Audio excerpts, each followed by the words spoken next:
এখন বর্ষাকাল। বর্ষাকাল মানে বাজারে প্রচুর পরিমাণে পাকা তাল পাওয়া যায়। আর তালের পিঠা খেতে আপনারা কে কে ভালোবাসেন? আমি তো ভীষণ ভালোবাসি। তালের আমি বিভিন্ন ধরনের পিঠে বানিয়ে থাকি। তার মধ্যে এই পিঠেটি হচ্ছে আমার কাছে সবথেকে সহজ আর খেতে দারুণ একটা পিঠে। নরম তুলতুলে মুখে দিলেই মিলিয়ে যাবে কাঁঠাল পাতায় বানানো তালের পুর ভরা এই ভাপা পিঠে। খুব কম সময়ের মধ্যে রেডি হয়ে যায় আর খেতে এত ভালো হয়, না বানিয়ে খেলে বুঝতেই পারবেন না। নমস্কার, আমি রুমি। রুমিস রেসিপির আর একটা নতুন রেসিপিতে আপনাদের সবাইকে স্বাগত। প্রথমে গাছ থেকে বেশ কয়েকটা কাঁঠাল পাতা পেড়ে নিয়েছি আর জল দিয়ে খুব ভালো করে কাঁঠাল পাতা ধুয়ে পরিষ্কার করতে হবে, যাতে কোনো রকমের ময়লা না থাকে। এখন একটা কড়াইকে গ্যাসের ওভেনের ওপরে বসিয়ে দিলাম। কড়াইয়ের মধ্যে আমি মেজারিং কাপের হাফ কাপের মতন তালের পাল্প নিয়েছি আর অল্প করে একটু জল দিলাম, যেহেতু তালের পাল্পটা খুব ঘন ছিল। এখন আমি দিয়ে দিলাম 50 গ্রামের মতন চিনি। আর তালের পাল্প বের করানো আমি আগেই দেখিয়েছি, তাই আলাদা করে দেখালাম না। আর তাল সবসময় একেবারে কালো রঙের নেওয়ার চেষ্টা করবেন, তাহলেই তালের যে পাল্পটা হবে অনেক বেশি মিষ্টি হবে আর পিঠে খেতেও দারুণ লাগবে। খুব ভালো করে মিশিয়ে নিয়েছিলাম। চিনিগুলো মেল্ট হয়ে গেছে। এখন অল্প করে একটু লবণ দিলাম। অল্প একটু লবণ দিলে পিঠের স্বাদ দ্বিগুণ হয়ে যাবে। খুব ভালো করে মিশিয়ে নিতে হবে। আর যখনই দেখবেন তালের পাল্পটা এরকমই গরম হয়ে ফুটে উঠেছে, তখন ফ্লেমটা অফ করে দিতে হবে। আর চিনিগুলো তো মেল্ট হয়েই গেছে, মিশ্রণটা আগে থেকে একটু পাতলা হয়ে গেছে। এখন তালের পাল্পটাকে ঠান্ডা করে নিতে হবে। এক সাইডে রেখে ঠান্ডা করে নিচ্ছি। হালকা যখন ঠান্ডা হয়ে আসবে আর গরম থাকবে, সেই অবস্থায় অল্প অল্প করে চালের গুঁড়ো দিতে হবে। এখানে আমি হাফ কাপের মতন তালের পাল্প নিয়েছিলাম, ঠিক ততটাই চালের গুঁড়ো নিয়েছি। তবে একসঙ্গে পুরোটা দেবো না, প্রথমে হাফ দিয়ে দিলাম, তারপর আমি আবারও হাফ দিয়ে দেবো। ঠিক এইভাবে অল্প করে নিয়ে খুব ভালো করে মিশিয়ে নিতে হবে। তারপরে বাকি চালের গুঁড়োটাও নিয়ে নিতে হবে আর খুব ভালো করে মিশিয়ে নিতে হবে। আর এই পদ্ধতিতে একবার কাঁঠাল পাতায় ভাপা পিঠেটা বানিয়ে দেখুন, এত সহজে রেডি হয়ে যায়। আপনারা যে কেউ বানিয়ে নিতে পারবেন। আর জলের ভাপে মাত্র 5 মিনিট লাগে, খুব বেশি টাইমেরও প্রয়োজন পড়ে না। খেতে এতটাই ভালো হয়, একেবারে নরম তুলতুলে মুখে দিলেই মিলিয়ে যাবে। খুব ভালো করে মিশ্রণটা রেডি করে এক সাইডে রেখে দিলাম। এবার পুর রেডি করব। তার জন্য কড়াইতে দিয়ে দিলাম কিছুটা পরিমাণ নারকেল কোড়া। আর আমি আবারও অল্প করে চিনি দিয়ে দিলাম। আমি এখানে চিনি দিয়ে নারকেলের পুরটা রেডি করছি, তবে আপনারা চাইলে গুড় দিয়েও রেডি করতে পারেন। আর নাহলে এইভাবে বাড়িতে তো চিনি থাকে, তাই চিনি দিয়েই বানানো দেখালাম। খুব ভালো করে মিশিয়ে নিতে হবে। চিনিগুলো মেল্ট হওয়ার জন্য অপেক্ষা করতে হবে। ফ্লেমটা মিডিয়ামে রাখতে হবে 2 থেকে 3 মিনিট। 2-3 মিনিট পরেই দেখুন চিনিগুলো মেল্ট হয়ে গেছে। এবার অল্প করে একটু গুঁড়ো দুধ দেবো, খুব বেশি না, 2 চামচের মতন গুঁড়ো দুধ দিয়েছি। নারকেলের পুরের মধ্যে অল্প করে একটু গুঁড়ো দুধ দিলে খেতে বেশ ভালোই লাগে। চাইলে দিতে পারেন, না চাইলে নাও দিতে পারেন। লো ফ্লেমে গুঁড়ো দুধ খুব ভালো করে মিশিয়ে নিতে হবে। যদি ফ্লেমটা হাইতে থাকে তাহলে গুঁড়ো দুধ দলা পাকিয়ে যাবে, তাই লো ফ্লেমে খুব ভালো করে মিশিয়ে নেওয়ার পরে 1 চিমটের মতন এলাচ গুঁড়ো দিয়ে দিচ্ছি। চাইলে অল্প করে আদা কুচিও দিতে পারেন। যদি না মনে হয় নাও দিতে পারেন, তাহলে অল্প করে একটু এলাচ গুঁড়ো দেবেন, বা আদা কুচি এলাচ গুঁড়োর মধ্যে কোনো একটা দিলেই হবে। আবারও সমস্ত কিছু একসঙ্গে খুব ভালো করে মিশিয়ে নিলাম। এখন নারকেলের পুরটাকে 2 মিনিটের মতন এইভাবে নাড়াচাড়া করে নিতে হবে। 2 মিনিট পরে আপনারা দেখুন নারকেলের পুরটা বেশ শুকনো হয়ে গেছে।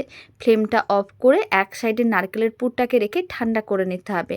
এবার আগে থেকেই তো কাঁঠাল পাতাগুলোকে খুব ভালো করে ধুয়ে পরিষ্কার করে নিয়েছিলাম। এবার এক একটা করে কাঁঠাল পাতা নিতে হবে, পেছনের অংশটা অল্প করে কেটে এইভাবে বাদ দিয়ে দিতে হবে। তাহলে পিঠেগুলো খুব সুন্দরভাবে রেডি করা যাবে। হাতে অল্প করে তেল নিতে হবে, তেল বা ঘি নিয়ে খুব ভালো করে ব্রাশ করে নিতে হবে।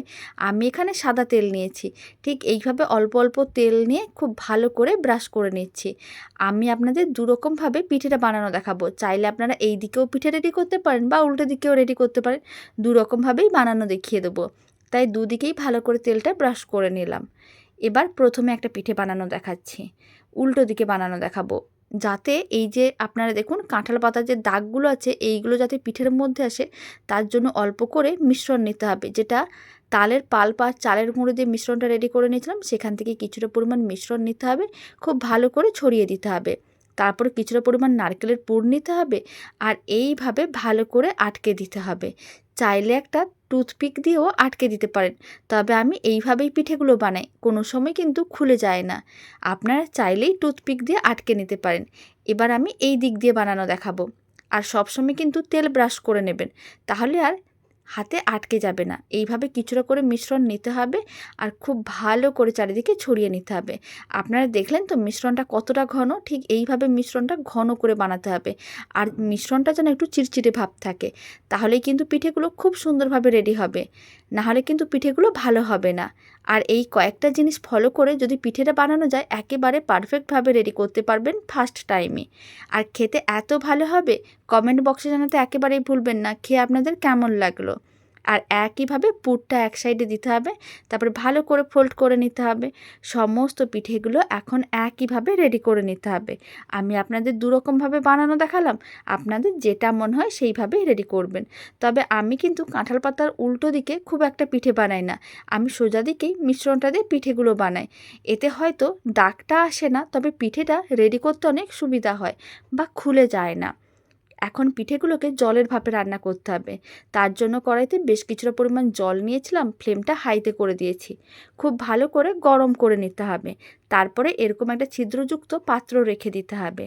আর এক একটা করে সমস্ত কাঁঠাল পাতার পিঠেগুলো দিয়ে দিতে হবে।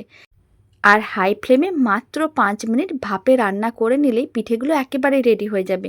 আর আপনারা দেখুন সমস্ত পিঠেগুলো আমি একসঙ্গে দিয়ে দিচ্ছি। কত কম সময়ের মধ্যে রেডি হয়ে যাচ্ছে আপনারাই বলুন। এত সহজ আর এত দারুণ সুন্দর খেতে এই পিঠেগুলো, একবার বাড়িতে না বানালে বুঝতেই পারবেন না। এখন একটা ঢাকনা দিয়ে বন্ধ করে দিলাম, 5 মিনিট এইভাবে হাই ফ্লেমে রেখে দিতে হবে। 5 মিনিট হয়ে গেছে, এখন ঢাকনাটা খুলে নিলাম। আপনারা দেখুন পিঠেগুলো রেডি হয়ে গেছে, পাতাগুলো বেশ আলাদা হয়ে যাচ্ছে। এবার একটা প্লেটের মধ্যে সমস্ত কাঁঠাল পাতার ভাপা পিঠেগুলো নিয়ে নিয়েছি। আর সমস্ত পিঠেগুলো খুব সুন্দরভাবেই রেডি হয়ে গেছে, কারণ পাতার কালারটা আপনারা দেখুন চেঞ্জ হয়ে গেছে, তার মানে বুঝে নিতে হবে পিঠে তো একেবারেই রেডি। এবার পিঠেগুলো খুলে দেখাচ্ছি। পাতাগুলো এরকম একটু আলাদা করে নেবেন, তাহলেই দেখবেন পিঠেগুলো রেডি হয়ে যাবে। প্রথম পিঠেটা আমি খুলে দেখাচ্ছি, যেই পিঠেটা আমি উল্টো দিকে রেডি করেছিলাম, মানে দাগের জন্য। ডিজাইনটা চাইলে উল্টো দিকে রেডি করবেন, আর ডিজাইনটা যদি আপনাদের মনে হয় লাগবে না, তাহলে এইভাবে সোজাভাবেই রেডি করে নিতে পারেন। এতে পিঠেগুলো খুলে যাবে না বা খুব সহজেই রেডি হয়ে যাবে। সমস্ত পিঠেগুলো একইভাবে পাতার থেকে আমি খুলে নিচ্ছি। আর কালার দেখে বুঝতে পারছেন পিঠেগুলো কত সুন্দরভাবে রেডি হয়েছে। দেখতে যত না ভালো হয়, খেতে তার থেকে 1000 গুণ বেশি ভালো হয়। বাড়িতে বানিয়ে দেখতে পারেন। আর রেসিপিটা শেষ পর্যন্ত দেখার জন্য আপনাদের অসংখ্য ধন্যবাদ। ভালো লেগে থাকলে আপনারা যদি ফেসবুক থেকে রেসিপিটা দেখছেন, পেজটিকে ফলো করে নেওয়ার অনুরোধ রইল। আর রেসিপিটিকে একটা লাইক দিতে একেবারেই ভুলবেন না। আর ইউটিউব থেকে দেখলে চ্যানেলটি সাবস্ক্রাইব করে নেওয়ার অনুরোধ রইল। তো চলুন ভিডিওটা এখানেই শেষ করছি, আবার নতুন রেসিপি নিয়ে আপনাদের সঙ্গে দেখা হচ্ছে।